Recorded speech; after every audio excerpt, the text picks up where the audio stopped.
Hi, welcome to part 1 of the Multiverse Saga.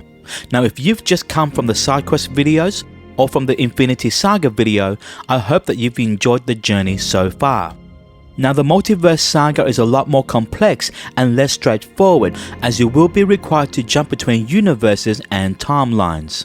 So what I've done is I've broken the Multiverse Saga down into digestible narrative chunks. And if you watch the videos in the following order, hopefully you'll be able to catch all the Easter eggs and references made between the films and TV shows. Let me break it down. We are going to start with this video, part 1 of the Multiverse Saga, starting with Loki season 1 and finishing with Eternals. We're then going to change universes and complete side quest D, the Fox's X-Men saga. Now it's super important that you complete this side quest, as many characters from the X-Men universe will pop up again in future MCU films. We are then going to complete side quest E, the Marvel Legacy Saga, where we will watch films made outside of Marvel Studios such as Fantastic Four, Daredevil, Elektra, Blade and The Punisher. We are then going to complete side quest F, the Marvel Animated Series Saga. Now if you want to catch all of the Easter eggs and musical cues seen in shows such as Ms. Marvel and films such as Spider-Man Across the Spider-Verse, then this side quest is recommended. We are then going to complete the Spider-Verse Saga, starting with Spider-Man Far From Home, as well as watching the Tobey Maguire and Andrew Garfield films alongside Venom, Morbius and the Into the Spider-Verse franchise. We are then going to come back to our main MCU timeline with part 2 of the Multiverse Saga, starting with Doctor Strange in the Multiverse of Madness. Now this film will reference all of the side quests that came before it. For example, it will bring in a character from the X-Men universe while using a musical cue from the Marvel Animated Series.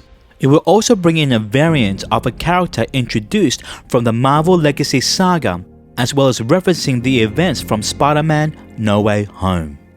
We are then going to conclude the Multiverse Saga with part 3, starting with Loki season 2 and finishing with Avengers Secret War.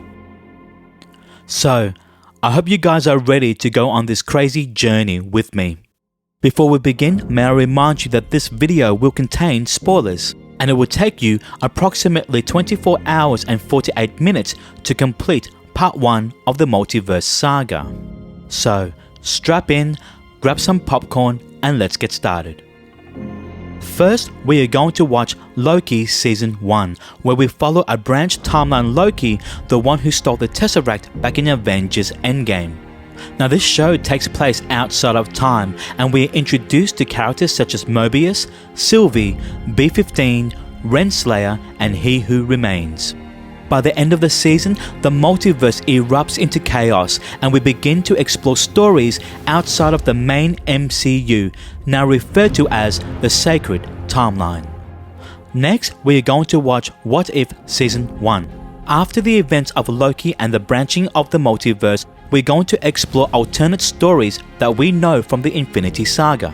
For example, Episode 1 sees Peggy Carter receive the Super Soldier Serum instead of Steve Rogers, turning her into the hero Captain Carter. Now this season explores some fun ideas such as T'Challa becoming Star-Lord, Marvel Zombies and seeing Ultron receive the Infinity Stones. We also see the return of the Watcher, whom we were last introduced to back in I Am Groot Season 2. Taking place several weeks after Avengers Endgame, we're going to watch WandaVision, where we see Wanda create her own reality. Returning, we have Vision, Darcy Lewis, Jimmy Woo and a grown-up Monica Rambeau, who we saw as a child back in Captain Marvel. We're also introduced to new characters such as Agatha Harkness and Billy and Tommy Maximoff. Now we see the return of the book known as The Darkhold, which we saw back in Agents of S.H.I.E.L.D. and The Runaways, although this version of The Darkhold is completely different. Moving over to 2024, we're going to watch Falcon and the Winter Soldier, as we learn that Sam Wilson has been working with the Air Force for 6 months after the events of Avengers Endgame. We see the return of Bucky Barnes, Sharon Carter, James Rhodes and Helmut Zemo, and new characters are introduced such as John Walker, Joaquin Torres and Carly Morgenthau. Now by the end of the season, we see Sam Wilson accept the mantle and responsibility of Captain America. Next, we're going to watch Shang-Chi and the Legend of the Ten Rings. Here we explore in detail the organization known as the Ten Rings, which was introduced all the way back in the first Iron Man film. We also get to see what happens to Trevor Slattery, who was broken out of prison in the All Hail the King one-shot. Now this movie introduces us to an ensemble of brand new characters, such as Shang-Chi and his sister Jai Ling, Katie, Razor Fist, Death Dealer, and the real Mandarin, Wenwu. We get a great cameo fight between Wong and the Abomination, whom we last met in The Incredible Hulk. And the end credit scene sees the return of Bruce Banner and Captain Marvel. Next, we're going to watch Eternals. Now this might seem like an unusual placement, as Ajak in the film mentions to Icarus that Thanos' snap took place 5 years prior, which should place this film in the year 2023. However, it's a little unusual that there has been no acknowledgement of a celestial coming out of the ocean outside of an Easter egg seen in She-Hulk.